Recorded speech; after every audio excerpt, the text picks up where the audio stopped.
Joia. Fábio, então vou só fazer uma apresentação rápida, tá? Para quem não te conhece aqui, tá certo? É só um resumo aqui, tá? Qualquer coisa você pode corrigir, fica à vontade, tá? Pessoal, então o Fábio, né, o pesquisador agora lá na Unicamp, né, no grupo de estudos avançados em armazenamento de energia, né, ele vai apresentar então um seminário aqui para a gente hoje, referente aos temas lá, né, voltados ao armazenamento de energia. Ele tem graduação em engenharia de materiais, com ênfase em materiais poliméricos, né, pela Universidade de São Carlos, mestrado em ciências e engenharia de materiais e doutorado em ciências e engenharia de materiais pelo mesmo programa de pós-graduação, né, em ciências e engenharia de materiais da UFSCar. Então ele tem ampla experiência na área de engenharia, né, principalmente interfaces em materiais cerâmicos, tendo como principal linha de pesquisa o desenvolvimento, a caracterização elétrica, a caracterização estrutural e microestrutural, né, de interfaces em eletrólitos compostos homogêneos e heterogêneos, né, tanto em fase dispersa, orientada, né, nos compostos heterogêneos e em filmes multicamadas, né, para aplicações em células de combustível cerâmicas de temperatura intermediária. Ele possui também experiência em técnicas de síntese, né, como a spin e deep coating, né, a tape casting, tá, para suspensões cerâmicas para a fabricação de cerâmicas eletrônicas, né.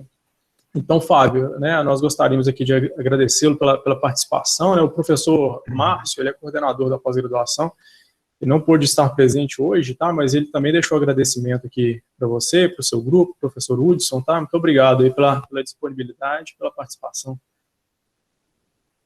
Então, ok, eu agradeço. Pode ficar à vontade. Pode começar? Sim, pode ficar à vontade. Obrigado, viu, Fábio? Tá bom, Eduardo, muito obrigado. Eu agradeço muito o Departamento de Física da Universidade Federal de Viçosa por essa oportunidade, né, da gente poder apresentar um projeto que foi recém-aprovado pela FINEP, pelo grupo de pesquisa, né, coordenado pelo professor Hudson Zanin, da Unicamp. E hoje nós vamos falar aqui um pouco sobre essas células a combustível cerâmicas suportadas por metal, né, para uso de bioetanol embarcado como força motriz, né, como sistemas de tração elétrica, né, em veículos híbridos elétricos. Eu resolvi separar essa apresentação, né, falar um pouco sobre as primeiras células a combustível cerâmicas, né, as SOFICs. Aí, em seguida, falar um pouco sobre do projeto, né, que nós queremos produzir aqui na Unicamp, que são as células a combustível cerâmicas suportadas por metal. Depois, sobre o processo, né, de obtenção dessas células suportadas por metal, os principais desafios e os projetos. Mas o que são, né, essas células a combustível cerâmicas e como elas funcionam, né? Esse nome SOFIC, né, é bem comum. A abreviação em inglês é de Solid Oxide Fuel Cells, né? Ou seja, células a combustível de óxido sólido, e um óxido é considerado, né, um material cerâmico. Fazer aqui um breve, né, resumo histórico sobre a origem, né, tanto desses dispositivos como de fenômenos tais como uma corrente elétrica, né? Em 1750, Luigi Galvani, ele era um anatomista, né? E ele publicou o primeiro trabalho falando sobre a origem da corrente elétrica. E por incrível que pareça, ele acreditava que a corrente elétrica tinha origem nos seres vivos, né? Uma imagem ilustrativa, ele fazia experimentos com dissecação de anfíbios. Em 1799, o Alessandro Volta, né, ele disse que não, que essa corrente elétrica tinha origem em materiais, diferentes materiais, e não nos seres vivos, né? E aí ele criou, né, ele reportou um trabalho, publicou o primeiro trabalho sobre um conjunto de pilhas, né? Que é ao lado direito a foto do protótipo, né, de pilha dele, né, que era nada mais nada menos do que um empilhamento de placas cilíndricas, né, de zinco e de cobre. E entre elas tinha um feltro, né, de papel impregnado com ácido sulfúrico. Isso daí gerava uma corrente elétrica. Em 1836, o Daniel ele otimizou esse conceito de pilha do Volta, né, que é aquele que todos nós estamos acostumados, né, que o Enem cobra, que é aquela célula eletrolítica na qual você tem uma suspensão, por exemplo, em um lado de sulfato de cobre e um eletrodo imerso de cobre, onde ocorre a redução, né? E ocorrendo a redução, tem um acúmulo de massa ao redor desse cátodo, né? Não anodo. No anodo, né, é uma folha de zinco, onde o zinco sofre corrosão, imersa numa outra célula eletrolítica, na qual tem uma solução de sulfato de zinco. Entre elas tem uma ponte salina, onde os ânions de sulfato, que são os eletrólitos, eles se transportam ali, né, da direção do eletrodo de cobre para o eletrodo de zinco, né? Ele é o eletrólito, então. E ao lado externo um fio, né, onde passa essa corrente elétrica. Mas em 1839, o Sir William Groove, ele fez a primeira célula a combustível baseada na eletrólise reversa da água, né? Tem uma imagem dele aqui ao lado direito, uma figura adaptada do trabalho dele, né, que foi publicado. E nesse trabalho ele fez várias células, né, eletrolíticas, na qual cada tubo de ensaio tinha uma quantidade de hidrogênio e oxigênio em série, em água levemente acidulada. E o legal é que em 1839, essa publicação dele, inclusive eu tenho até o paper, o desenvolvimento tecnológico do eletrodo. Ele usou eletrodos de platina, só que sobre a superfície dessas folhas de platina, ele criou, fez uma engenharia, né, uma esponja metálica de platina porosa, né, elevando a área superficial para essas reações acontecerem, né, e ele fez uma deposição por cloretos, né, desse metal. Interessante que no artigo ele fala que 5 pessoas de mãos dadas, cada uma pegando um eletrodo de carvão, tomava um choque bem fraco. Uma pessoa tomava um choque bem forte. E durante o dia, se você aproximasse os dois eletrodos, né, o cátodo e o anodo de carvão, próximo, rompia o dielétrico do ar e formava uma faísca. Bem interessante esse artigo, eu achei muito genial.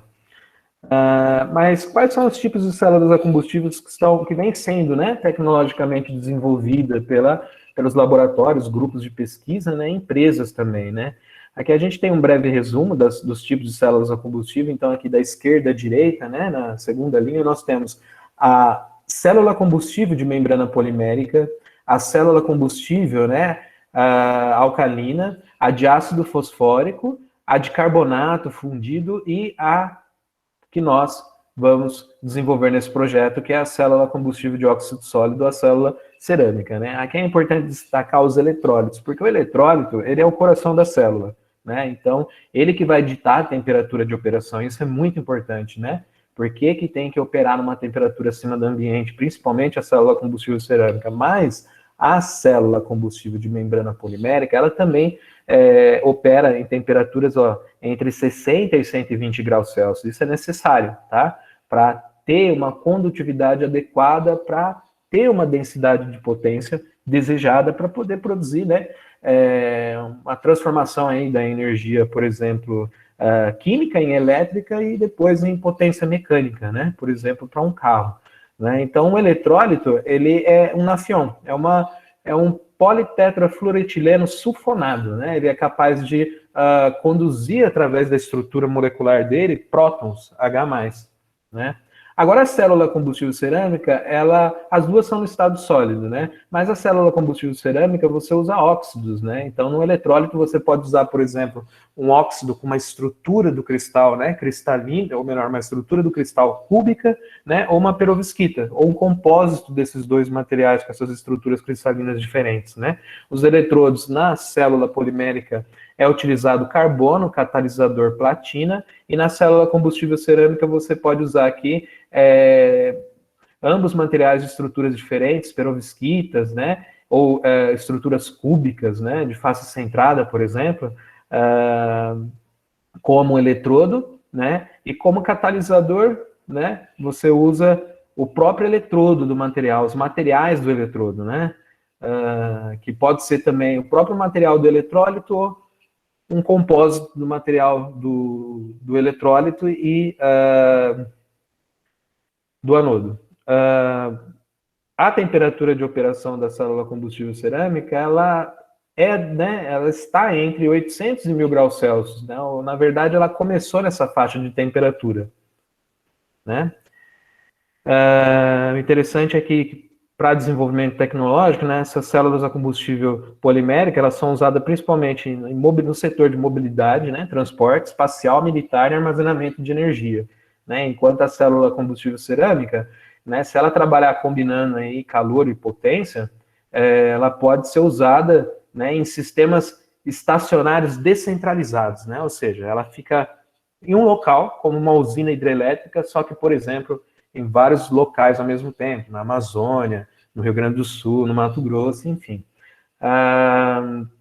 Pode ser usado também no setor de mobilidade, que é o que vem acontecendo agora, que as empresas, né, vêm explorando graças à transferência, né, de know-how da tecnologia de laboratórios, centros de pesquisas para empresas. Combustível, né, a célula polimérica, né, o principal combustível que é utilizado é hidrogênio, e hidrogênio muito puro. Eu vou explicar depois, tem que ter da ordem de 20, se tiver 20 ppm, por exemplo, de gás sulfídrico, né, H2S, isso já é um veneno para a célula, né?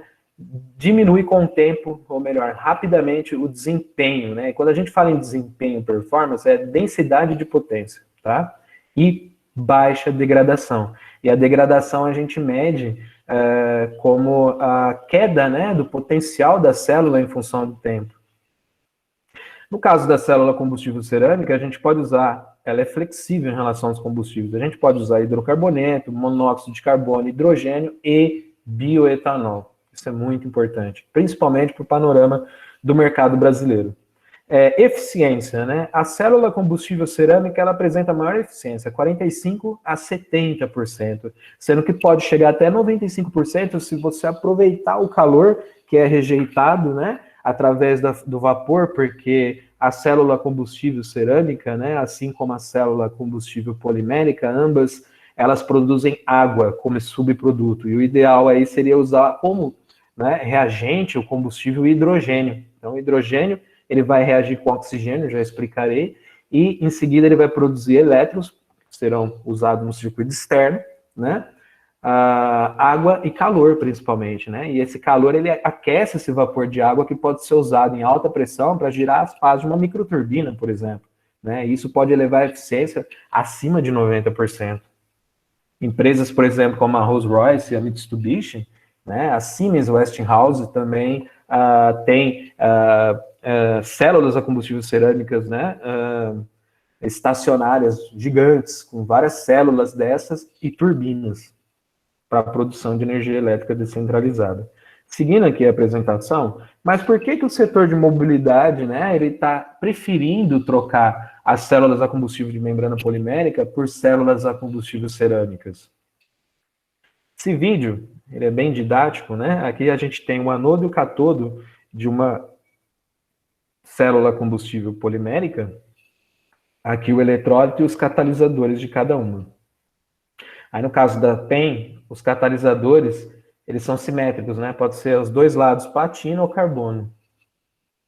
Desde que seja um condutor de elétrons, pode ser utilizado. Então, o hidrogênio passa nessa região do anodo, os elétrons vão para um circuito externo, enquanto os prótons atravessam essa membrana polimérica.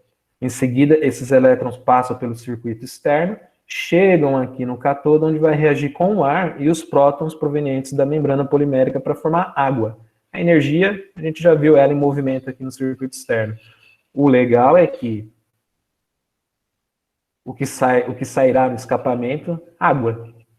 Né? É muito interessante. Mas por que né, a indústria, né, está preferindo, né, tanto a indústria como os centros de pesquisa estão preferindo trocar a célula combustível polimérica pela SOFC? Primeiro, a SOFC ela tem uma eficiência maior. Segundo, para a célula polimérica funcionar, ela precisa ser hidratada. Né? Você atinge uma condutividade elétrica adequada na temperatura de operação dela entre 60 graus e 120. Se você conseguir, né, gerenciar as regiões da célula polimérica, né, gerenciar a concentração de água, né? Então, assim, é muito difícil fazer isso, ainda mais numa temperatura ao redor de 100, 120 graus Celsius, né?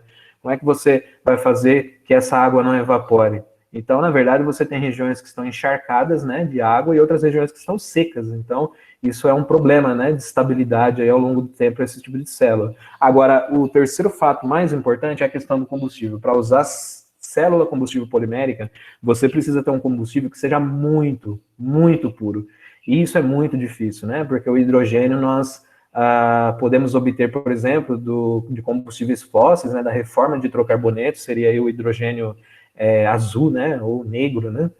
E esse hidrogênio, ele tem uma certa quantidade aí de compostos de enxofre e monóxido de carbono que envenenam a célula polimérica, né? É um polímero, né? Termodinamicamente, em alta temperatura, ele é mais instável do que uma cerâmica, né? Então, existe essa dificuldade, né? 20 ppm de gás sulfídrico já é o suficiente para, em pouco tempo, envenenar a célula. Quando eu falo envenenar, ela para de funcionar, ela diminui, né, a saída de corrente elétrica e de densidade de potência. Agora, uma célula combustível cerâmica, ela é tolerante a esses combustíveis, ela é flexível. Então, ela é capaz de, por exemplo, processar até o monóxido de carbono e transformar ele em energia, né? Em seguida, o que são, né, essas células a combustível cerâmica? Elas são, né, dispositivos eletroquímicos conversores de energia. Né? Assim como a célula polimérica também aqui, um elemento de volume, né, de uma célula de segunda geração, já vou explicar a primeira, a segunda e a terceira, onde a gente tem aqui, né, uma célula de segunda geração suportada pelo anodo, né? Pode ver aqui essa membrana verde, ela é mais espessa. Em cima dela ela é porosa, né, o anodo, tem que ser poroso para permitir aqui a entrada dos gases, né, do combustível, e o eletrólito ele é uma membrana densa, né, geralmente um material cerâmico que chama zircônia dopada com ítria, né? Mais especificamente, zircônia dopada com 8% mol de ítria. Sobre ela tem o catodo, né? E o catodo também tem que ser poroso para o oxigênio do ar entrar ali e reagir de tal maneira que ele seja reduzido em ânions de oxigênio. E em ambos os lados, um interconector do mesmo material, né? Geralmente ele é usado uma cromita de lantânio dopada com estrôncio, um material cerâmico que é capaz de conduzir elétrons e ânions de oxigênio, né? Então aqui um breve zoom de como esse processo funciona. Aqui na região do catodo tem um zoom, né? Aqui a gente tem a interface, por exemplo, nesse caso é usado, né, como catodo um compósito cerâmico de zircônia dopada com ítrio, é o mesmo material do eletrólito, e uma manganita de lantânio dopada com estrôncio, que é um condutor misto de elétrons e ânions de oxigênio, né? O oxigênio, ele chega nessas interfaces, né, onde você tem aqui uma fase gasosa, uma fase cerâmica, né, e uma fase sólida cerâmica, uma outra fase sólida aqui desse condutor misto, né? Quando ele chega nessa interface, essa interface é chamada de TPB, Triple Phase Boundary, né? Contornos de fase tripla. Quando o oxigênio chega, né, aqui ele reage com os elétrons provenientes dessa fase, reduzindo eles a ânions oxigênio. Esses ânions oxigênio atravessam esse material que tem uma condutividade maior, né, de ânions de oxigênio, e é interessante porque existe um jargão, né, mas nessa área a gente não fala que o eletrólito, né, ele é um condutor, né, de ânions de oxigênio, mas na verdade, assim como na física nós temos os buracos eletrônicos, né, nas cerâmicas nós temos as vacâncias de oxigênio, porque como ela tem uma maior mobilidade, né, o processo de condução, né, a condutividade, ela se deve mais à concentração de vacâncias de oxigênio, não aos ânions de oxigênio. Enfim, essas ânions de oxigênio vão atravessar o eletrólito e ir para o anodo nessas regiões também chamadas TPB, né? Quando ele chega nesse eletrodo, no anodo, né, ele vai reagir com o hidrogênio combustível, né, que passa aqui por baixo. Quando ele reage, o hidrogênio com os ânions de oxigênio, ele forma água e libera elétrons que saem desse eletrodo negativo, o anodo, passa por um circuito externo e chega até o catodo. As semi-reações, né? O hidrogênio, no caso aí vamos usar um combustível hidrogênio puro na célula combustível cerâmica, você tem o hidrogênio reagindo com os ânions de oxigênios proveniente, né, dessa interface entre o eletrólito e o anodo, para formar água aqui na região do anodo e dois elétrons que vão para um circuito externo e voltam a um catodo. E daí você tem aqui a outra semi-reação de redução, né, do oxigênio molecular. Você pode usar aqui um gás oxidante, no caso o ar, o próprio ar que tem oxigênio, ele reage com 4 elétrons para formar 2 ânions de oxigênio, e a reação global é essa maravilhosa que todo pesquisador cientista quer, né?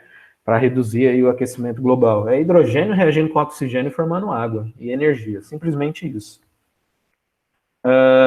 Quais são os principais tipos, né, de desenhos desse empilhamento de células a combustível? Então, a gente tem aqui, né, ao lado esquerdo, várias camadas, né, onde tem uma unidade repetitiva chamada célula.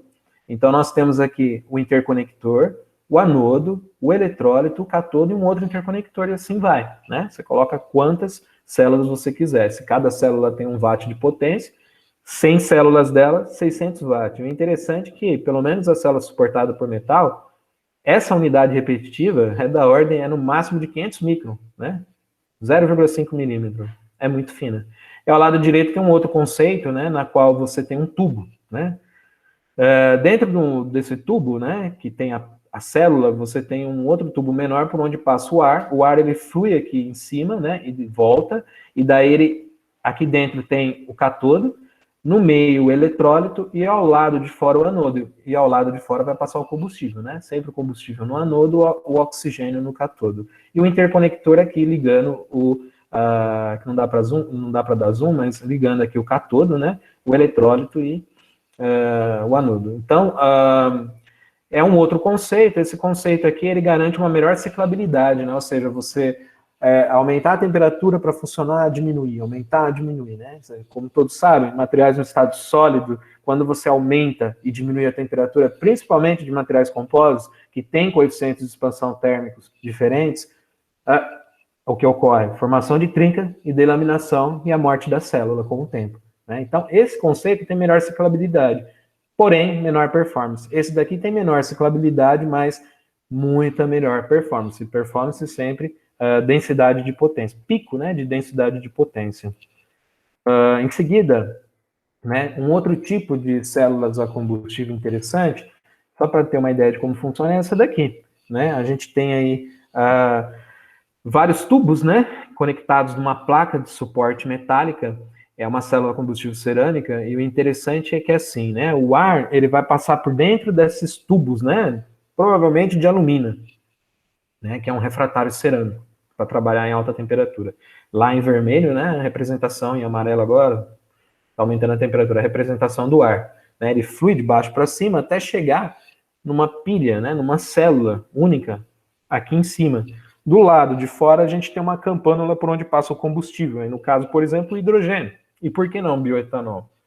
Já existem muitos estudos, né, que usam bioetanol como combustível em células a combustível cerâmico de primeira e segunda geração. Então aqui, né, a gente tem uma célula suportada, por exemplo, pelo anodo, em cima o cátodo, não dá para ver o eletrólito no meio. Aqui, onde passa, né, a representação dos elétrons, a gente tem os fios de platina, né, e a célulazinha aqui em cima, nesse tubo passa ar, e ao lado de fora passa o combustível. E ela funciona e produz uma corrente elétrica. É um outro tipo, né, de desenho de células a combustível cerâmico operando. Mas qual é o melhor design, né, para uma aplicação portátil e móvel, né? Principalmente para o setor de mobilidade. Bom, ao longo da geração científica, né, da literatura internacional, o que nós observamos é assim, uma tentativa de diminuir a temperatura de operação desse dispositivo. Por quê? Bom, alta temperatura de operação, alguns materiais cerâmicos eles não são tão refratários, né, como aqueles usados na indústria siderúrgica. Então, o que acontece? Esses interconectores, né, eles têm um problema de volatilização do cromo, né? O cromo ele evapora na presença de água e oxigênio na região do cátodo, e ele deposita nessa interface entre o cátodo e o interconector, envenenando o cátodo. Quando eu falo envenenando, alta temperatura, cromo depositando, outras reações químicas, formação de outras fases que não são aquelas desejadas, que não têm as propriedades elétricas, né, que nós desejamos, e daí bloqueia, por exemplo, o transporte de ânions de oxigênio, de vacância de oxigênio de elétrons, né? Então a célula morre com o tempo, né? Literalmente. A primeira geração, nós fazíamos células suportadas por eletrólito. Por exemplo, prensar corpos de prova cerâmicos, né? Desse eletrólito e aplicar, né? Por aerógrafo, né? Ou por tape casting, o cátodo e o anodo. Mas para reduzir a temperatura de operação, para evitar, né? Essa degradação dos materiais e ao mesmo tempo usar materiais mais baratos, a segunda geração, ela optou, né, por aumentar a espessura do anodo para maximizar as reações eletroquímicas de catálise ali, né, porque o anodo ele é um reformador, isso que é interessante, o anodo da célula combustível cerâmica, nele é usado os próprios materiais que são usados também no reformador externo para produzir, por exemplo, bioetanol, né, em hidrogênio. E o eletrólito ele tem uma espessura bem menor, tá? Aí, nesse caso, como ele tem uma espessura menor, você diminui muito, né, a perda de condutividade por polarização e por resistência, né, rômica, né? Nós falamos perda rômica e perda por polarização. Então, quando você diminui a espessura dele, não é que você aumenta a condutividade, você melhora a densidade de potência, né? Então, você consegue baixar a temperatura de operação. Baixando a temperatura de operação, é possível você usar materiais mais baratos e evitar essa degradação, né? Sem perder, por exemplo, a reforma de algum combustível que tenha carbono. Isso é muito interessante. Agora, para aplicação móvel em veículos elétricos híbridos, depois eu vou explicar a diferença. O ideal é usar uma célula combustível suportada por metal, né? Essa daqui, por exemplo, que é do projeto Fundep Rota 2030, que nós enviamos, então o suporte já é um microreformador com canais organizados, tá? Mas o certo aqui embaixo é ter essa estrutura porosa, como tem aqui em cima, né? Então vamos lá. Aqui embaixo nós temos, né, um suporte metálico produzido por impressão 3D. Essa é a proposta do projeto Fundep 2030, com o professor Gustavo Dubeck, também, da Unicamp.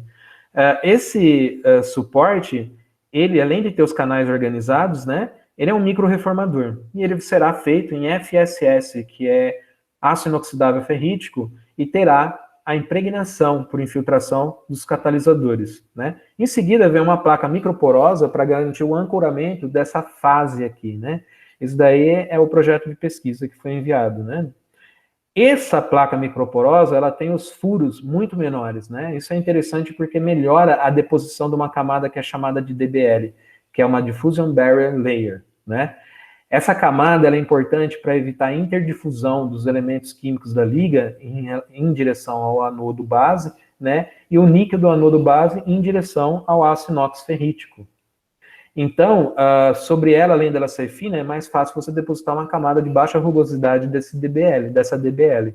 Então, aqui, de cima para baixo, nós temos o suporte, modificado como microreformador, uma placa microporosa, depois uma barreira de difusão contra essa interdifusão desses elementos químicos metálicos, né? O anodo base, né? Um anodo ativo, o eletrólito, o catodo e um suporte poroso aqui, que é um interconector feito do mesmo material que é feito o microreformador, por exemplo, aço inox ferrítico, né? Esse interconector cerâmico é só para a primeira e segunda geração. É interessante a compatibilização dos coeficientes de expansão térmica, né? Então, o microreformador, como é aço inox ferrítico, 10 a 12 vezes 10 elevado a menos 6 Kelvin elevado a menos 1, né? Coeficiente de expansão térmica. A barreira de difusão, né? Geralmente usa-se, né? Séria dopada com 10% em mol de gadolina, que também é um eletrólito cerâmico, condutor de vacâncias de oxigênio, ou então a deposição de manganês e cobalto para formar óxidos, né? De manganês, cobalto e cromo, com a estrutura cristalina do spinério, e depois uma camada protetiva de manganita dopada com lantânio e estrôncio, mesmo material do catodo, para evitar essa evaporação do cromo, desse spinélio, né? Em seguida, aí aqui nós temos um coeficiente de expansão térmico, né, bem próximo dos materiais de suporte, inclusive do anodo também, né? O anodo base geralmente é níquel e zircônia dopada com ítria, ou cobre e zircônia dopada com ítria, né? E o anodo ativo geralmente troca-se a zircônia dopada com ítria por séria dopada com gadolina. O eletrólito são esses materiais que eu já comentei, né? E daí, adicionando aqui, o catodo, ele pode também, além do LSM, que é a manganita de lantânio dopado com estrôncio, pode ser uma cobaltita de lantânio dopado com estrôncio, ou esse espinélio aqui, tá? Sempre pensando em compatibilizar os coeficientes de expansão térmica, né? Isso que o engenheiro tem que fazer. Mas como funciona? Simples. Se a gente entender como funciona o eletrólito, já que ele é usado como no eletrodo também compósito, já é um grande passo, né? Todos os materiais cerâmicos, né, a maioria deles, né, podem ser organizados em longo alcance através de células repetitivas, né, que são transportadas, né, essa estrutura de um cubo com um arranjo, né, de cátions e ânions, eles são repetidos, né, ao longo do retículo da estrutura cristalina, né? Então aqui a gente tem uma célula, né, uma unidade repetitiva, né, estrutural, cúbica de face centrada, né? Não posso dizer que ela é cúbica de face centrada, né? Só seria cúbica de face centrada se todos os átomos ali, por exemplo, estivessem nas posições de uma célula CFC, né? Cúbica de face centrada. Porém, né, para explicar a estrutura da zircônia, né, nós usamos essa estrutura CFC, na qual, né, os cátions de zircônia, eles estão ocupando todos os vértices de um cubo e também na metade de todas as faces desse cubo, né? Se você fizer as contas, 1/8 de 8 átomos em todos os vértices do cubo dá um átomo. E metade de todos os átomos que estão no meio das faces desse cubo, né? Ou seja, 6, né, dividido por 2, mais 3 átomos de zircônio. Então, nós temos 4 átomos de zircônio por célula. Aí, o ânion de oxigênio, né, ele vai estar, né, Aí, os ânions de oxigênio, eles vão estar ocupando todas as posições tetaedrais aqui dentro da célula, né? Tem 8 posições. Então, o zircônio, 4 átomos por célula. Ou melhor, 4 cátions por célula. O oxigênio, né, os ânions de oxigênio, 8, ocupando todas as posições tetaedrais. Então, a gente tem uma relação aí de 4/8, ou seja, de 1/2, respeito à relação estequiométrica, né? Entretanto, a zircônia pura, ela tem um problema. Primeiro, você não consegue fazer uma peça de zircônia pura, porque quando você dá energia e aumenta a temperatura para sintetizar esse material, né, ele vai para o campo de fase monoclínica, e do resfriamento ele passa pelo tetragonal, em seguida pelo cúbico. Do tetragonal para o cúbico tem uma transformação martensítica. Isso gera uma expansão de 4%, fazendo o quê? Rompendo, né? Rompendo não, né? Aumenta, né, esse parâmetro de rede da célula, né? No macrocosmo, né? Visualmente, uma expansão volumétrica, e daí a peça quebra, fratura, dentro do forno. Então, para estender o campo de fases cúbico, né? Em baixa temperatura, não sei se eu falei errado, mas é monoclínico, tetragonal e cúbico, né? De menor temperatura até maior temperatura. Então, lá em alta temperatura é cúbico, depois tetragonal é monoclínico. Aí, tetragonal monoclínico, que acontece essa catástrofe. Porém, para você trazer o campo de fases, né? De um diagrama de equilíbrio, onde você tem a fase cúbica da zircônia até a temperatura ambiente, né? Você precisa dopar esse material com ítria, e a ítria estabiliza a zircônia. Então, aqui ao lado direito, olha só que interessante, cada 2 cátions de zircônio que são substituídos por 2 cátions de ítrio, como o cátion tem valência mais 4, né, 2 daria uma valência mais 8. Quando eles saem, fica 8 elétrons na estrutura. Depois entra 2 cátions de ítrio, na qual o estado de oxidação é mais 3, ou seja, mais 6. Mesmo assim, vai ficar sobrando 2 elétrons. Como garantir a eletroneutralidade do cristal? Criando uma vacância de oxigênio, né? Porque como fica 2 elétrons, uma vacância de oxigênio é um ânion de oxigênio que é expulso para a atmosfera, né? Então, você tem aí o buraco, né, iônico. Então, a vacância de oxigênio é por onde vai passar esses ânions de oxigênio através do eletrólito. O eletrólito ele tem que ser denso, para não misturar o ar, né, o oxidante e o combustível. Aqui só uma anotação de Kruger-Vink, né, que é uma de cerâmica, é a parte de cerâmica física, é um pouquinho diferente de química, mas é isso que eu acabei de falar, né. A ítria, né, entrando no local, no sítio de 2 cátions de zircônio, né, na zircônia, formando aqui, né, esse defeito, e a vacância de oxigênio, e oxigênio sendo expulso para a atmosfera. O interessante é que, assim, né, a concentração estequiométrica do dopante, ela é 2 vezes a concentração de vacância de oxigênio. Então, quando você dopa zircônia com 8% em mol de ítria, como a ítria ela é Y2 ou 3, né, na verdade você está criando 16 atômico, né, 16% atômico, ou seja, é só pensar assim, com 8% em mol de ítria, a cada 16 átomos de ítrio, nós temos 84 átomos de zircônio, né? Ou cátions, né? E como são 16 átomos de ítrio, né? Ou cátions de ítrio, no lugar de 16 cátions de zircônio, nós teremos a metade, ou seja, 8 vacâncias de oxigênio. Como funciona? Simples.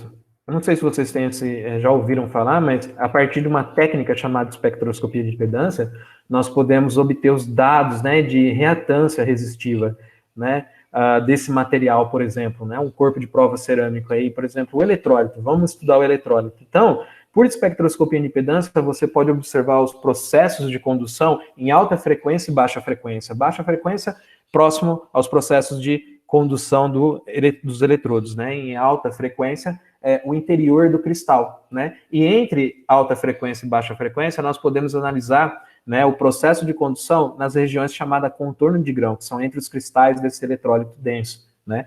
Através dos dados de reatância, né, resistiva, nós podemos calcular a resistividade com a característica geométrica da amostra que está estudando e calcular para cada valor de temperatura um valor de condutividade. Olha aqui, ó, no eixo, sigma t. O logaritmo de sigma t, né? Se você aplicar o logaritmo que aqui é exponencial, só tem que tomar cuidado e aplicar um 2,3 aqui no denominador da energia de ativação, a gente tem essa equação, que é a equação de uma reta, que é essa reta aqui, né?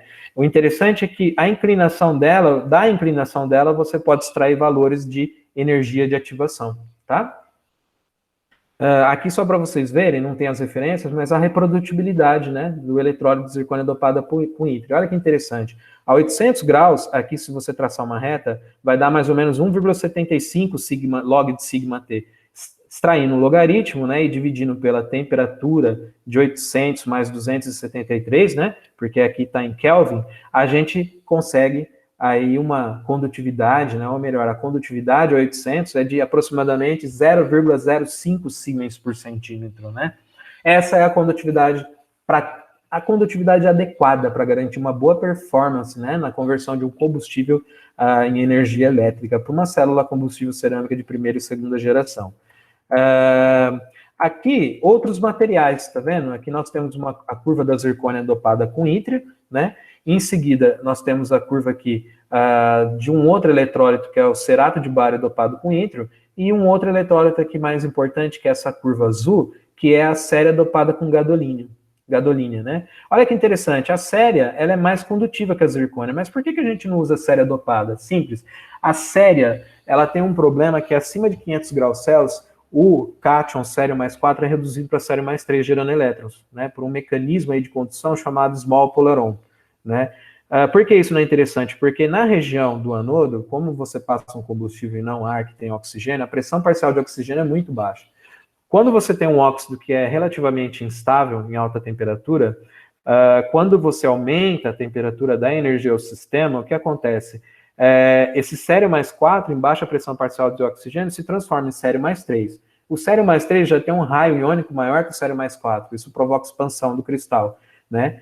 E, além de ocorrer essa falha mecânica, nós temos essa condução eletrônica. Isso não é legal para o eletrólito, porque provoca um curto-circuito na célula, né? E, além disso, né, além, né, da falha mecânica, vai gerar portadores eletrônicos, né? Isso não é interessante. Em baixa pressão parcial de oxigênio, que é a região do anodo, né? Mas ele é um ótimo material para ser anodo, porque ele providencia elétrons. E quando ocorre essa redução do cátion sério, ânions de oxigênio são expulsos, né, para a atmosfera e eles podem formar oxigênio molecular e ajudar aí na eletrocatálise, por exemplo, de um combustível, né? Mas por que nós não usamos esses materiais? Bom, vamos lá. Esse eletrólito, que é baseado em magnésio e galho de lantânio e estrôncio, e esse daqui também, né, que é baseado em cobalto, magnésio, lantânio e galho dopado com estrôncio, eles são excelentes porque eles têm lantânio e estrôncio, eles são excelentes na interface com o catodo, que é o LSM. Porém, eles são degradáveis em alta temperatura. Eles se decompõem nos óxidos, né, que nós utilizamos para formar esse material aqui em alta temperatura, né? Esse material que é séria dopada, né, com neodímio e samário, também condução eletrônica, assim como a séria gadolínea. O cerato de bário dopado com ítrio, tinha um colega nosso que trabalhava no laboratório da UFSCar que dava muita dó dele, porque ele fazia uma pastilha desse eletrólito, né, para estudar a condutividade, e em uma semana a pastilha desmanchava, porque reagia com o dióxido de carbono do ar, né, na presença de umidade, e voltava às fases iniciais antes do processamento. Por que nós não usamos? Instabilidade termodinâmica em alta temperatura, né? A zircônia dopada com ítrio é a top, né? Ela é o eletrólito na qual não ocorre esse problema. Então, nós temos que pensar em vida, né, útil, ou lifespan, né? O dispositivo trabalhar a 80 mil horas, sem interromper, né? A 120 mil horas, por exemplo, dá mais de 15 anos. Então, se for instável, algum desses materiais que são usados nesses componentes, não dá para usar ele em termos de engenharia, né? E também custo do dispositivo. Como é esse processamento, né? Um vídeo bem rápido aqui de uma empresa que chama Topsil, né? Essa empresa ela já fechou, mas ela fez bastante células a combustível, estacas de células, né? Na Dinamarca. Então, aqui a gente tem um moinho de bolas na qual nós homogeneizamos esses materiais cerâmicos, né, os óxidos cerâmicos. Em seguida, né, esses materiais, né, eles são feitos, né, uma suspensão orgânica ou aquosa, que é uma tinta, né, com materiais cerâmicos, né, com 70% mais ou menos de carga de material cerâmico, né. Aí, essas fitas do anodo, sobre elas é pintado o eletrólito por um spray na atmosfera ambiente. Eles são cortados, né, aí eles são colocados no forno, depois, para um tratamento prévio, uma laminação, né, que é interessante, que esse processo de laminação, ele é importante para aliviar as tensões internas, né, porque são usados polímeros como plastificantes desse solvente, ou melhor, dessa suspensão orgânica. Suspensão orgânica porque tem um material cerâmico, né, não seria uma solução. E em seguida eles fazem essas placas, né, aí elas são cortadas, né, a laser, né, para poder passar ali, né, os metais de sustentação das placas bipolares, e daí a célula ela é construída. Um exemplo de formulação, né, que nós usávamos no laboratório da UFSCar, para obter esse anodo de zircônia dopada com óxido de níquel, é esse, né? A gente misturava durante 4 horas no moinho vibratório óxido de níquel, zircônia dopada com ítria, olha que é a fração bem alta, né? Carbon black é um formador de pora, porque o anodo precisa ser poroso, né? A base dessa suspensão é aquosa. E DRIL, que é um defloculante, um dispersante, é um poliacrilato de amônio. Baixa quantidade, baixa porcentagem em peso, né? Também, né, para garantir essa estrutura porosa do anodo, nós usávamos frações calcinadas de óxido de níquel e zircônia dopada com ítrio, né? Uma quantidade relativamente alta, para garantir, né, porque esse material, como ele é calcinado, o tamanho de partícula dele é maior. Então, se você trabalhar com 2 frações, né, aqui em cima, o material como comprado, que é fino e granulado, e aqui um material calcinado que tem um diâmetro de distribuição do tamanho de partícula maior. Então, isso vai aumentar, né, a porosidade desse anodo após a confecção, a sintetização dele. E veja que é só durante 15 minutos que ele fica no moinho vibratório para garantir que não ocorra quebra desses agregados, né, dessas partículas cerâmicas que são maiores. Em seguida, durante 24 horas, né, num agitador magnético, nós adicionamos aí a base, né, dos plastificantes, né, dos ligantes, né, que são usados aí em uma suspensão aquosa. Então, por exemplo, aqui o plastificante, né, e ligante é o PVAL, né, o poliálcool vinílico, que é um polímero solúvel em água, é ele que vai dar aquela sensação, né, como que eu posso dizer, de plástico da fita. Aí é adicionado um antiespumante, que é o triton, o ácido oleico, que é um lubrificante das partículas cerâmicas, o polietileno glicol, ele é um plastificante também do PVAL, né, e a glicerina, por sua vez, é um plastificante do polietileno glicol, tá? Veja que é usado em baixa quantidade esses materiais. Beleza, né? Em seguida, como ocorre esse processamento? Bom, nós podemos obter essas células por tape cast, né? Aqui nós temos aqui o pó cerâmico, um solvente, né? Daqueles materiais que são orgânicos, eles são homogeneizados, né? Depois são adicionados outros aditivos e o ligante, PVAL, passam por um outro processo de homogeneização, em seguida, uma desgaseificação, né? Para retirar bolhas de ar, e depois ele é colocado num recipiente por onde passa uma fita e é formada uma lâmina muito fina, né? Nós chamamos ela de lâmina verde. Aqui, folha verde, né? Aqui, um tape cast que nós tínhamos lá no laboratório, e aqui uma fita do anodo colada. Dos materiais do anodo, né? Aqui em seguida, né, uma fita que foi, 4 fitas foram cortadas e em seguida foram colocadas variando, né, o ângulo delas de 90 e 90 graus, né? 0, 90, né, 180 e por aí vai, 270, 360. Então, isso para quê? Essa laminação ela é feita industrialmente para aliviar as tensões internas, porque durante o fluxo aqui, como tem PVA, é um polímero, né, ele sai do estado de equilíbrio termodinâmico, que é por enrodilhamento, né, um polímero amorfo, e ele se orienta, né, quando orienta, pode ocorrer cristalização. Se você não aliviar essa tensão de uma forma controlada para o polímero voltar ao seu estado de equilíbrio termodinâmico, que é o enrodilhamento, né, quando você for sinterizar, o que vai acontecer com essa fita? Ela vai fazer isso, ó, empenar. Então você tem que, além de laminar para aliviar as tensões internas, usar carga cerâmica, pesos sobre essa fita, para que ela sofra, que ela passe pelo processo de sinterização. Aqui dentro você vê ela sinterizada e aqui fora ela é verde, né? Olha o tamanho da retração aqui, né? Quase 21%, 25% de retração. Bom, continuando, né, mas o que é sinterização? Sinterização é assim, quando nós usamos um material cerâmico, ele tem que ser finamente dividido, porque ele tem que ter uma alta energia superficial, através de uma elevada área superficial. Por quê? Quando nós processamos o material cerâmico, é um pó na qual a gente compacta, né, e daí nós colocamos em um forno para sinterizar. Né? Por quê? Porque quando você fornece energia na forma de temperatura, a tendência é que esse material que é muito fino, que possui elevada área superficial, elevada energia superficial, a tendência é que essa elevada energia superficial seja consumida. Como? Através da redução da área superficial. Isso é a densificação. Olha como acontece esse processo, né? Nós temos aqui um compacto de várias partículas cerâmicas, né? Ou pode ser metálicas também, em contato, e daí começa a formar pescoço de sinterização através de difusão do estado sólido dos materiais que estão ali, né? Por exemplo, zircônio e ítrio e oxigênio, né? E após o processo de densificação, tem o processo de crescimento do grão, né? Então, isso é sinterização. Obviamente que aqui nós temos um material cerâmico extremamente denso, que é o que nós queremos do eletrólito, porque ele tem que ser um selante também. Não pode ter mistura ali do oxidante e do redundante. Então, isso é basicamente sinterização. Redução de área superficial.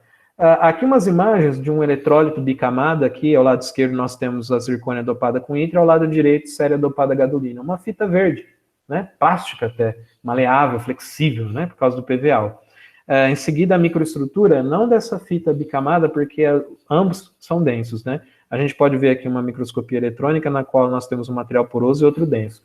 Isso daqui já seria esse outro material aqui, ó, na qual a gente tem uma zircônia dopada com ítria colaminada com anodo, né? De zircônia dopada com ítria e óxido de níquel. E aqui embaixo a microestrutura da interface, ó. Aqui a gente tem o anodo compósito, que é uma mistura de óxido de níquel e zircônia dopada com ítria, e logo abaixo, né, sob ele, né, o eletrólito denso de zircônia dopada com ítria, né. É uma maneira de produzir essas células a combustível de primeira e segunda geração.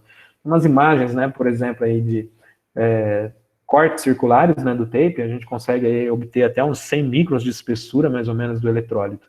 Embaixo são fitas do anodo que foram sinterizadas, né? E aqui, ó, séria dopada com gadolina via tapecast, né?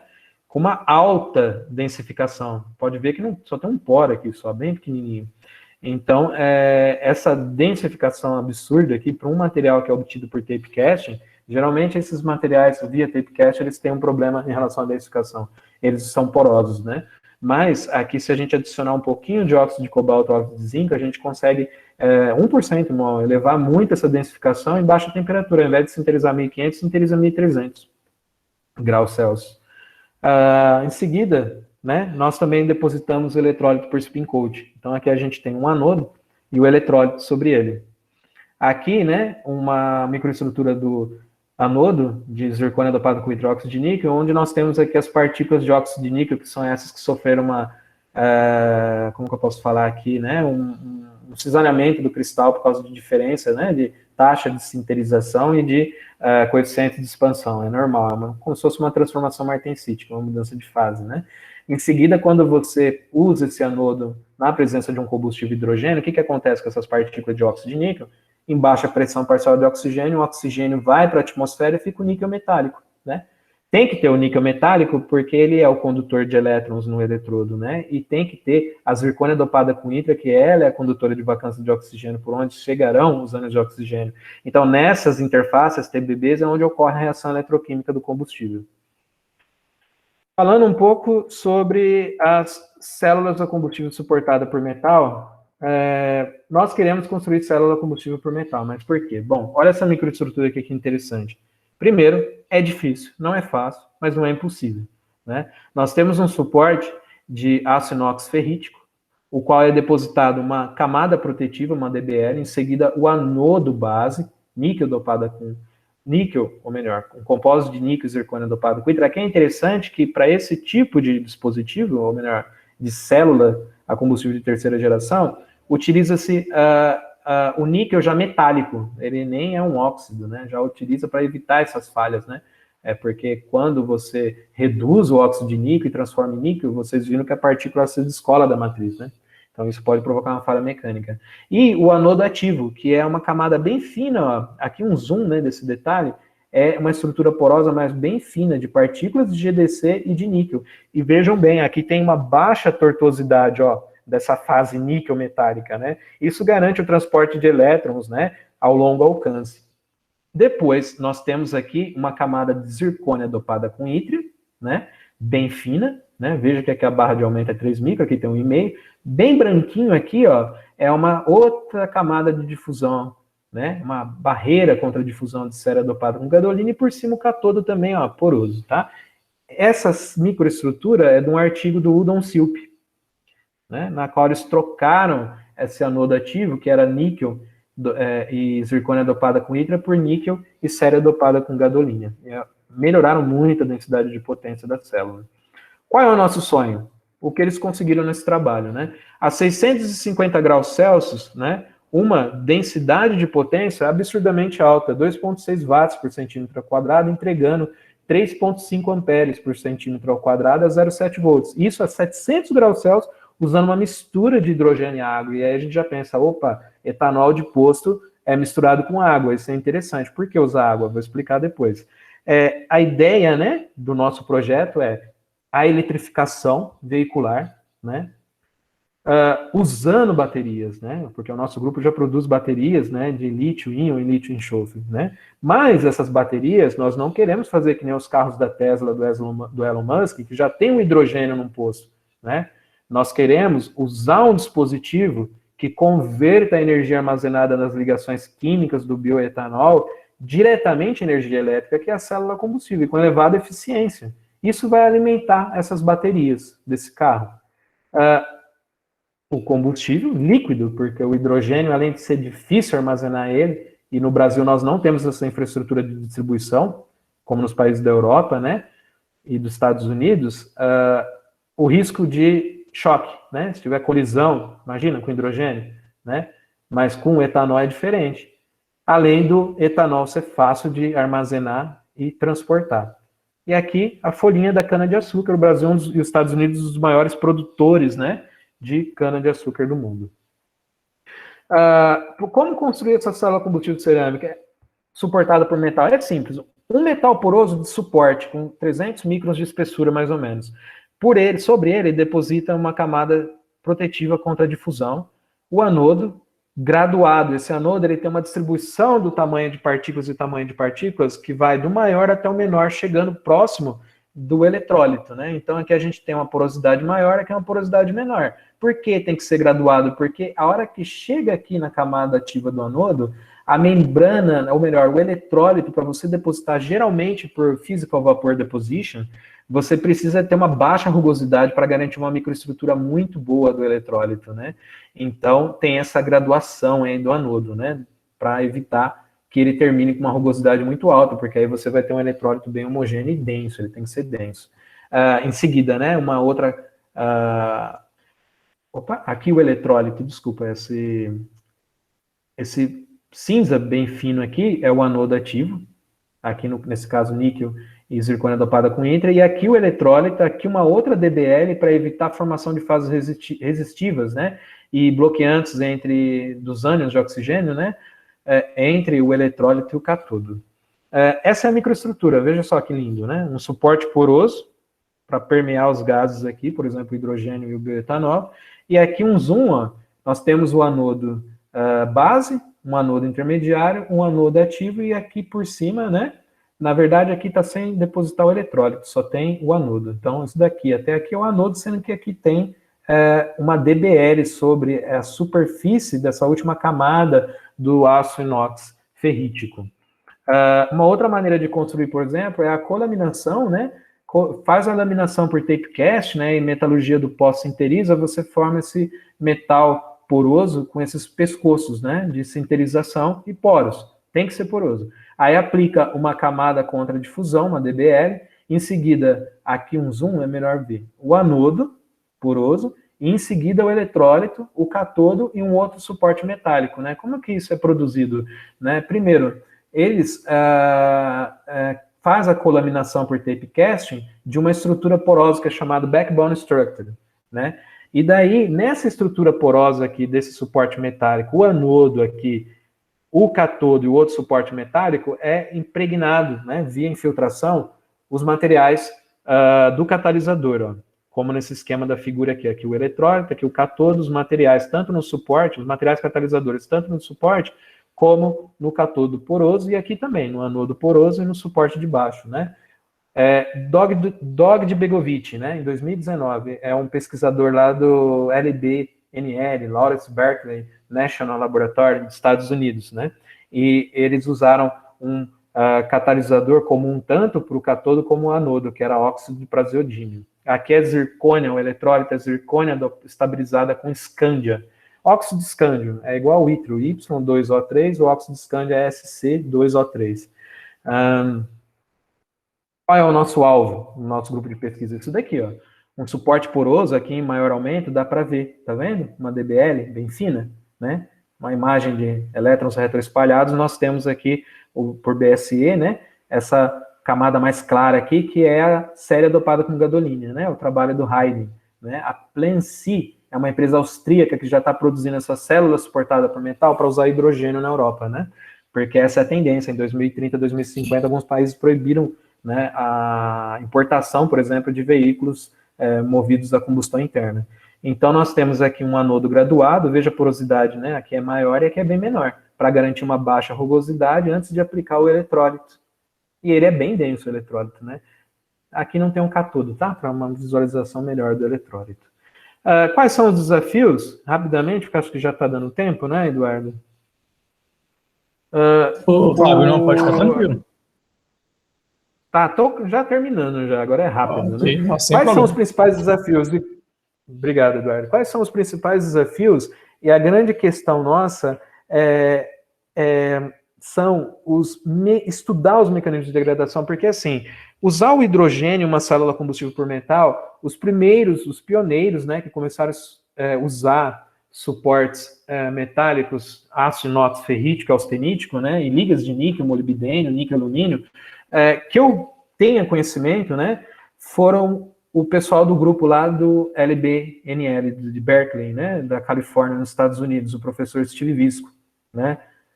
O Dog de Begovic, é um sobrenome um pouco estranho para eu falar, enrola até a língua, ele também trabalha com esse professor, lá no LBNL, né? E eles estudam, né? Eles vêm estudando desde de 2000 os mecanismos de degradação. Quando se usa suportes metálicos usando hidrogênio, né? Mas também combustíveis baseados em hidrocarbonetos, né? O metano, menor concentração de carbono, mas também propano, butano, né? E o que acontece é assim, né? Como é bem estudado usando hidrogênio, quando vai usar bioetanol, é um outro combustível. Então, dá para a gente, por simulação, né, ter uma ideia de como será o comportamento dessa célula. Porém, se você usa, né, cria mais um parâmetro, né, novos mecanismos de degradação surgirão. Né? Então, aqui, por enquanto, só no caso do hidrogênio. Qual é o problema do suporte de aço inox ferrítico, né? Como é uma liga, né, de aço inox, para não ocorrer a corrosão do ferro da liga, né, o cromo ele cria uma camada passivadora sobre a superfície do ferro, um óxido de cromo. Né? E essa região cinza aqui, que a gente pode ver em um aumento maior, é um oxide chromium scale. Né? Nós temos aqui o crescimento de um óxido de cromo nessa superfície, né? Para proteger o ferro. Enquanto ele está fazendo isso, ótimo, está protegendo o ferro, está criando essa película cerâmica. Ela é isolante de elétrons, né? Apesar de que em baixa pressão parcial de oxigênio, o oxigênio pode ir para a atmosfera e o cromo pode mudar de estado de valência, né? tornando ele um condutor eletrônico também, mas isso é difícil de acontecer para ele. O que acontece é o seguinte, que nessa região entre, né, a DBL, ocorre a formação do óxido de cromo, né? A DBL, ela é necessária, por exemplo, para que esse material, ele é um condutor de vacância de oxigênio, de ânions. Porém, ele pode ser um condutor eletrônico, porque ele está na região do combustível, o anodo. E nessa região tem uma baixa pressão parcial de oxigênio, então o sério pode mudar de valência e eles passar a ser um condutor de elétrons, né? Isso é interessante até, né? Por isso que ele é usado na região do anodo. Para quê? Para permitir os elétrons, né, do suporte poroso chegarem até, eles atravessam a série dopada com gadolina, porque reduziu o cátion sério, e daí ele reage nessas regiões aqui, ou melhor, ele é transportado, ele chega ao anodo, né, para incrementar a eletrocatálise do combustível, né, do hidrogênio, do bioetanol, nessas interfaces, né. Só que a questão de aplicar uma DBL é porque ela tem que ser uma barreira contra a difusão dos elementos ferro e cromo em direção ao anodo base, porque a hora que o ferro e o cromo se difundem aqui, evaporam e atingem as partículas de níquel, no níquel também forma outros compostos que são isolantes ao transporte eletrônico, né? Mata a célula ao longo do tempo. Sem falar que o níquel, ele também evapora e ele pode vir aqui para o suporte poroso, para a liga metálica do suporte poroso de ácido inox ferrítico e provocar a austenitização desse ácido inox ferrítico. Ou seja, ele vai passar a ser um ácido austenítico e não ferrítico, né? Porque um ácido austenítico tem uma concentração de 15 a 30% de níquel metálico, né? Quando isso acontece, o ácido inox austenítico ele tem uma resistência à oxidação menor, né? Além de aumentar o que? O coeficiente de expansão térmica. Então, degradação, né? Falha mecânica. Sem falar que, tá vendo esses pescoços aqui de sinterização, né? Desse suporte de ácido inox ferrítico produzido por metalurgia do pó via tape casting? Nessas regiões, se continuar a crescer essa camada de óxido de cromo, o que vai acontecer aqui no pescoço? Aqui ainda tem, né, um fio metálico, né? O que vai acontecer aqui? Vai bloquear a passagem de elétrons dessa partícula para essa outra partícula, né, diminuindo a performance da célula combustível suportada por metal ao longo do tempo, né. Aqui, uma análise pós-mortem, isso aqui é tudo análise pós-mortem, né. Então, aqui a gente tem um esquema das partículas, né, desse metal poroso e os pescoços que podem se tornar inefetivos. Uma maneira de você evitar isso é você depositar cromita de lantânio ou LSM sobre a superfície, né, interna desses poros, né? Digamos assim, temos o poros dessa superfície interna aqui da liga metálica de ácido inox ferrítico. Então, como que a gente vai depositar isso? Por PVD não dá. A gente só consegue depositar na interface entre o suporte e o anodo. Mas, se você fizer um sol gel com uma viscosidade baixa, mergulhar ele, né? Esse suporte poroso dentro do sol gel, deixar por um tempo, retirar, secar e calcinar, você consegue formar um óxido, né, de lantânio e cromo. E esse óxido, ele evita muito o crescimento desse óxido de cromo, que é bloqueante ao transporte eletrônico, enquanto esse material aqui ele é condutor de elétrons, né? Só que tem que ser otimizado, isso daqui é novo, é de 2020 e 2019, esse estudo. Um outro desafio do nosso grupo, né, e das pessoas que querem trabalhar com isso, é o crescimento também de óxido de cromo na região do cátodo, porque no cátodo você pode usar um interconector que é o mesmo material de suporte. A diferença é que o interconector é um material denso e o suporte é um material poroso, né, para os gases poderem permear e chegarem até no anodo para acontecer a redução do combustível. Então, no cátodo, você tem aqui, né, na presença de oxigênio, porque na região do cátodo tem oxigênio, né, que vai sofrer a redução, se transformar em ânions de oxigênio, atravessar o eletrólito e assim por diante, forma uma camada de óxido de cromo sobre esse interconector denso, né, de ácido inox ferrítico. E na presença de água, gente, né, ocorre a formação de oxihidrato de cromo, que é extremamente volátil, envenena o cátodo, precisa de desenvolver, né, precisava desenvolver uma tecnologia de coating para o interconector do cátodo. Só que olha só, o LBNL já vem monitorando, né, a perda, né, de óxido de cromo em ar, na presença de vapor de água, a 800 graus Celsius, desde 2002, para vocês terem ideia que nós estamos um pouquinho atrasados, mas vamos chegar lá com certeza. O bom é que nossos amigos já pesquisaram, né? Então a gente pode partir já de um ponto adiante. É um grande problema agora. Se nós usamos hidrogênio, é um combustível sem carbono, né? Mas se você usar hidrocarbonetos como combustível, tais como metano, dióxido de carbono, gasolina, diesel também pode ser usado, tem uma alta concentração de carbono. O que acontece? Na superfície dessas partículas de níquel, o níquel ele é um catalisador da reação de crescimento de nanotubos de carbono. É perfeito para alguns grupos de pesquisa. Então, veja só, na superfície do níquel cresce, né? Quando o combustível, por exemplo, o etanol, ele chega nessa interface aqui da partícula metálica, né, de níquel, começa a catalisar a formação de canais de grafite, né? Esses canais de grafite, eles são capazes de provocar, em inglês, uma dusting corrosion, né? Corrosão e um empoeiramento, né? O particularmente, né? Ou seja, a transformação do níquel metálico em íons, né? Cátions. E esses cátions, né, eles formam partículas nanométricas que atravessam esses canais de grafite, chegam até a superfície, e como elas são muito finas, elas catalisam o crescimento de nanotubos de carbono.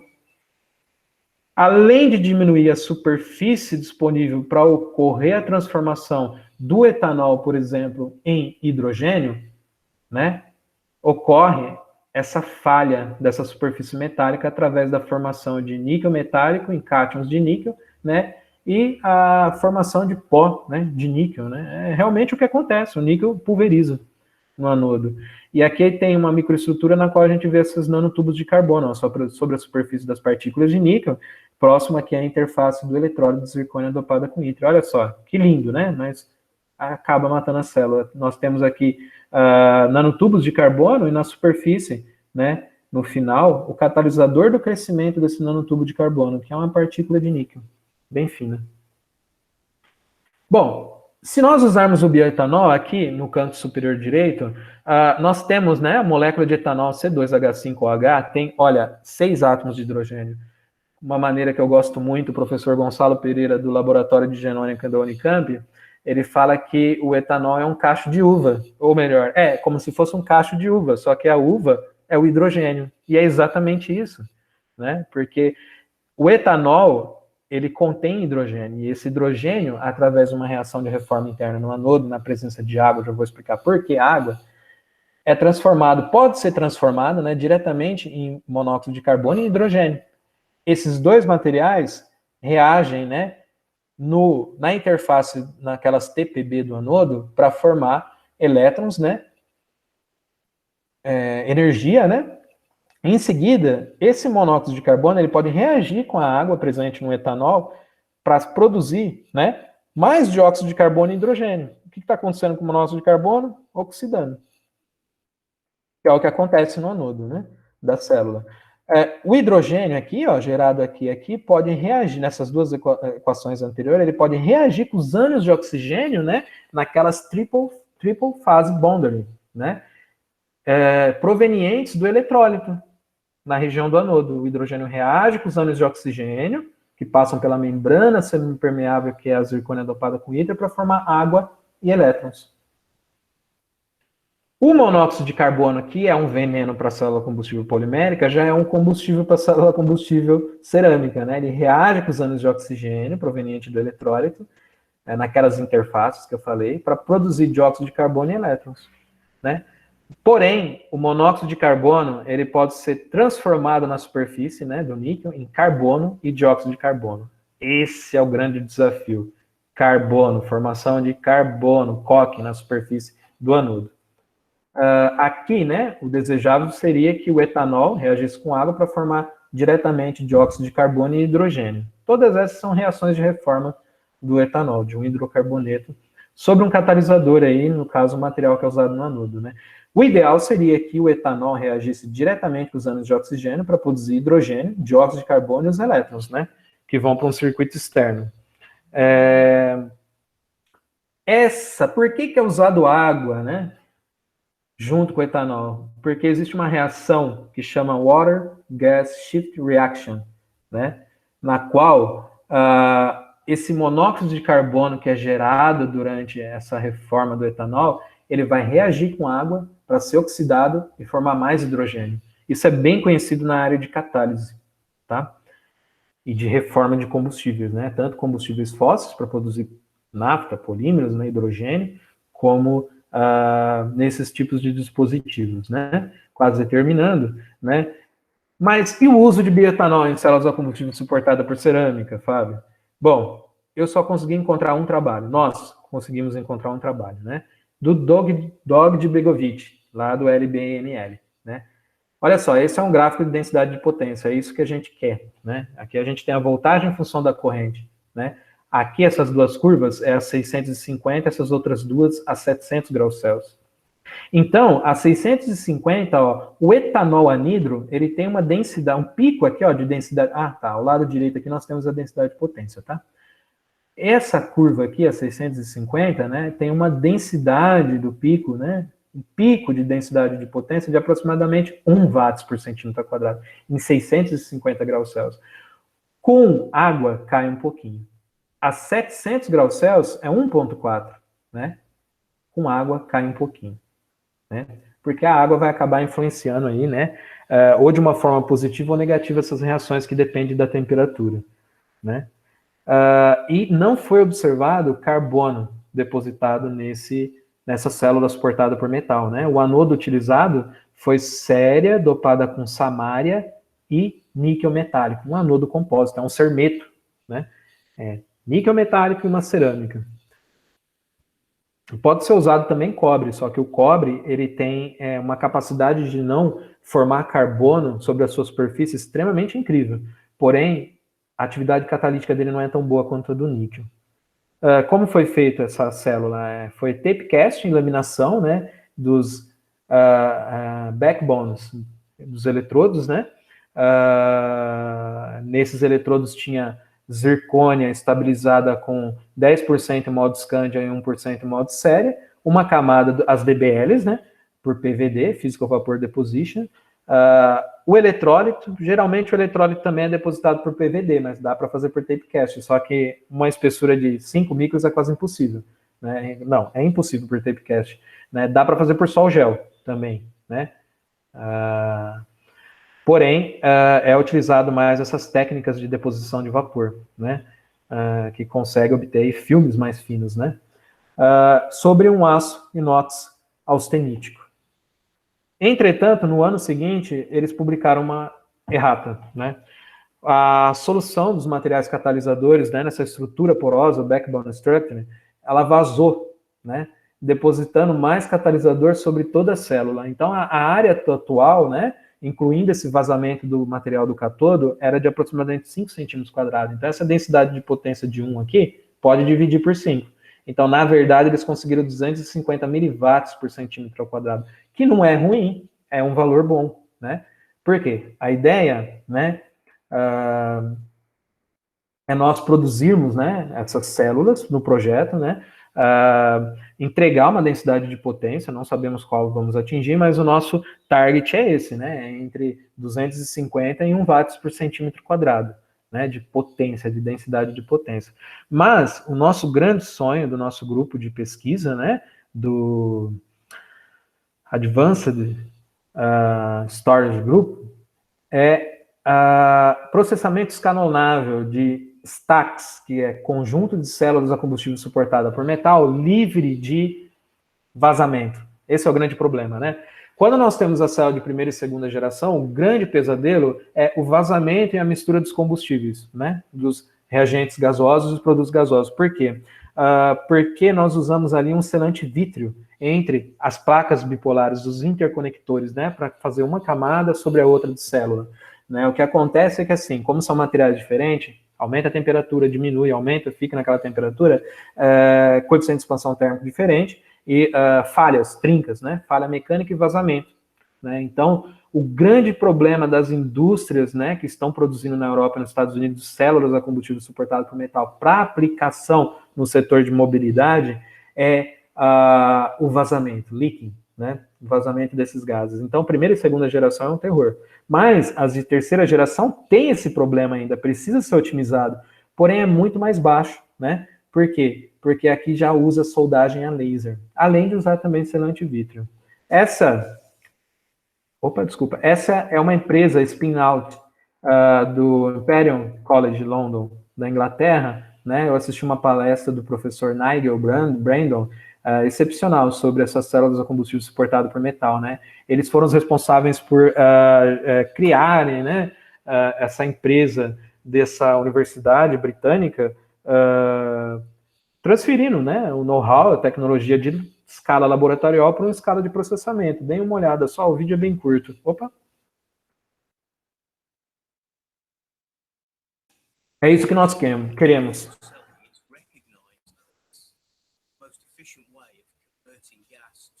Converter gás em potência.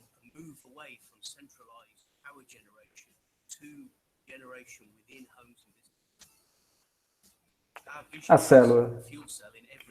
Várias células, né?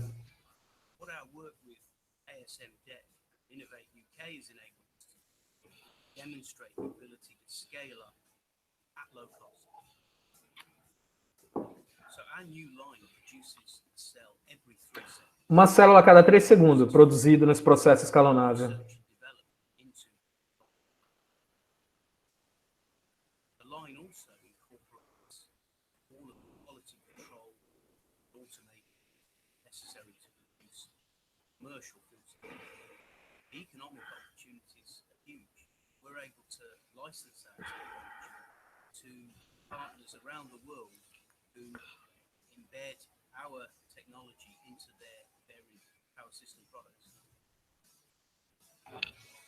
We're at an important stage of commercialization now with our customers like Honda and KTM Navi.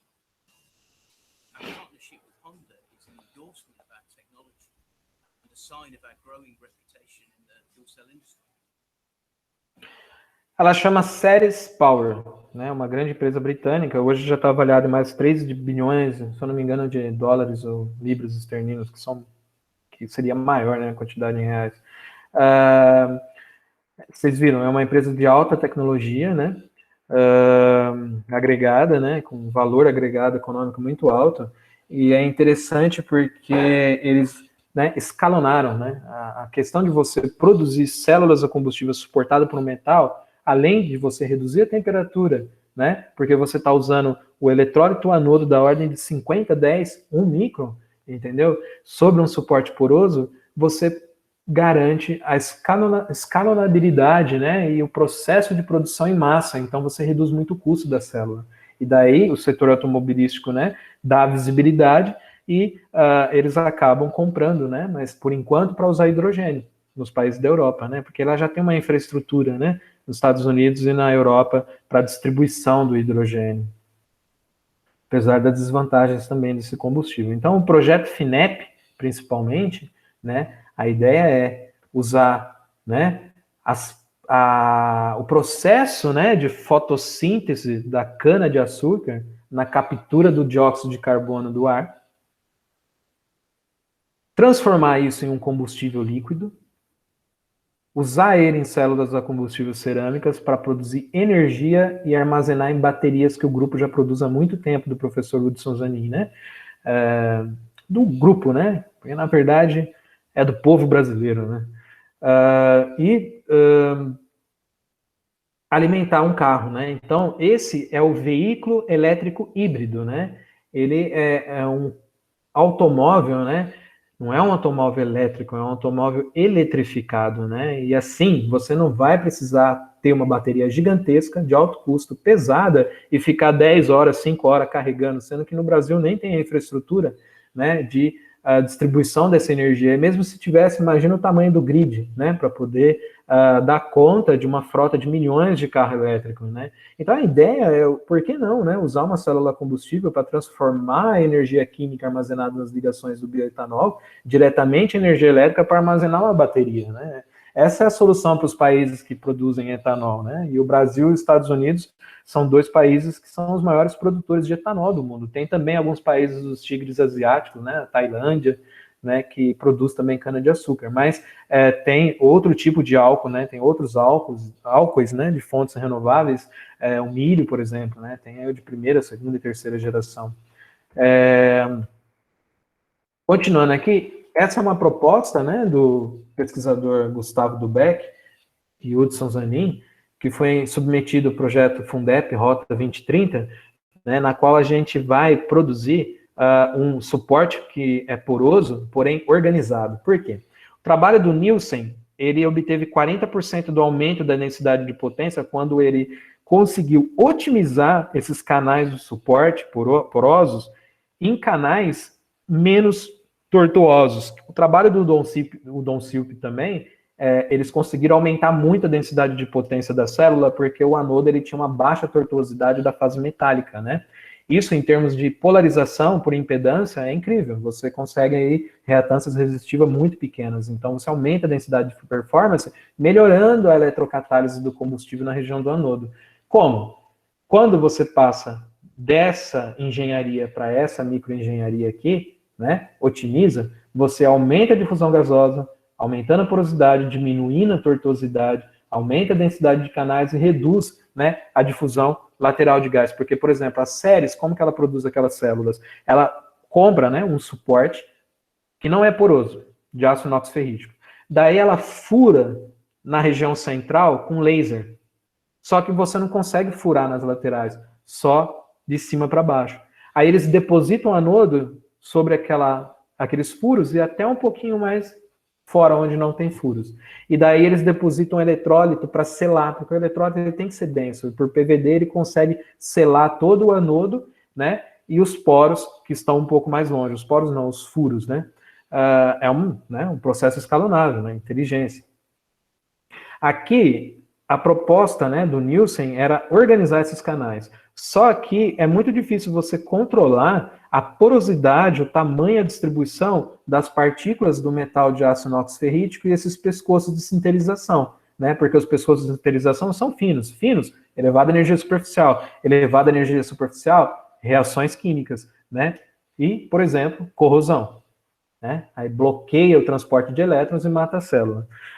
Então, o interessante é você sair dessa microestrutura e vir para essa, né? Ou seja, por prototipagem, manufatura aditiva, nós conseguimos construir, olha aqui, micro-reformadores em aço inox ferrítico, sendo que esses canais têm 200 microns de diâmetro, né? Então, aqui nós temos duas placas bipolares, né? Aqui é a entrada do bioetanol, essa região aqui tem esse micro-reformador com canais organizados, né? Sobre ela vem uma placa onde só sobre o micro-reformador tem esses poros mais finos, né? Por que mais finos? Para garantir, né, uma camada homogênea por PVD ou sol gel, que é o que nós estamos pensando em fazer, né? Também, desde que a gente consiga escalonar, uma DBL bem fina, para o quê? Suportar, né, as outras camadas que virão, né? O anodo base, o anodo ativo, o eletrólito, outra DBL, o catodo, mais uma DBL e o interconector denso. E essa placa aqui, ambas placas aqui, elas são as placas separadoras, né, também do bioetanol e do ar, sendo que o próprio eletrólito aqui já é um selante, né? Essas placas, elas são seladas a laser. Aqui a gente tem a saída dos gases de exaustão, aqui é a entrada do ar, porque aqui é a parte que, não sei se vocês conseguem entender, é a parte que vem por cima, né, do catodo, né? Então aqui tem os canais difusores sobre o catodo. Se nós, né, conseguirmos desenvolver essa célula com essas placas bipolares suportada por microreformador, o que acontecerá? Em uma baixa, né, nós vamos ter que estudar, mas em uma baixa, média, ou talvez em alto fluxo de alimentação do combustível e da água, né, por exemplo, o álcool do posto de gasolina, né, posto de combustível, o combustível ele vai entrar nesses canais organizados, e esses canais organizados eles serão impregnados com os catalisadores por infiltração ou X-solution.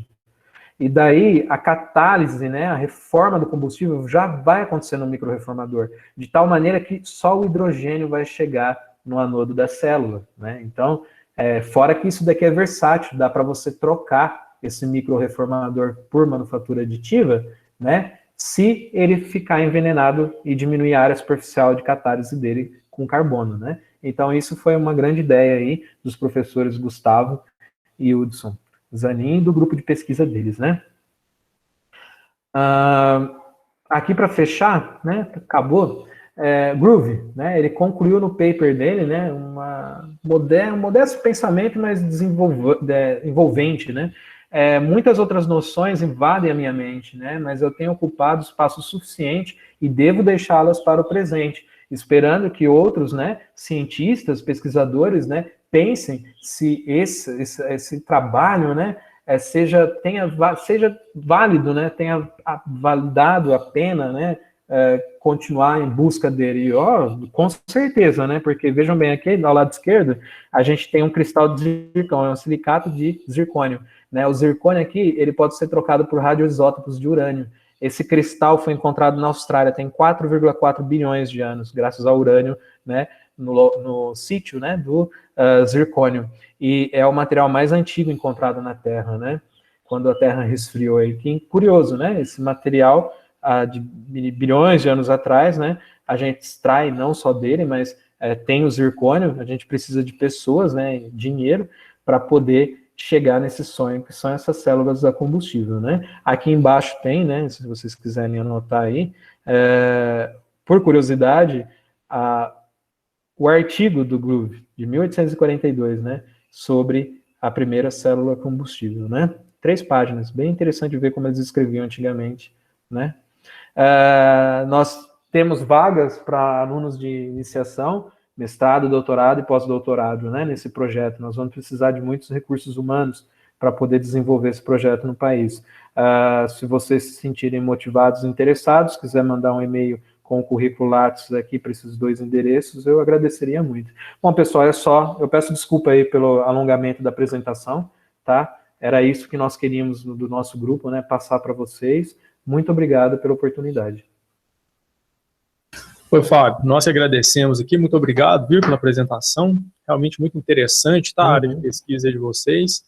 Os estudantes aí também, né, o Fábio deixou o contato dele aí, né, eu acho que é bastante interessante entrar em contato com o grupo depois, né, muito interessante mesmo, a área importante aí para o país, né.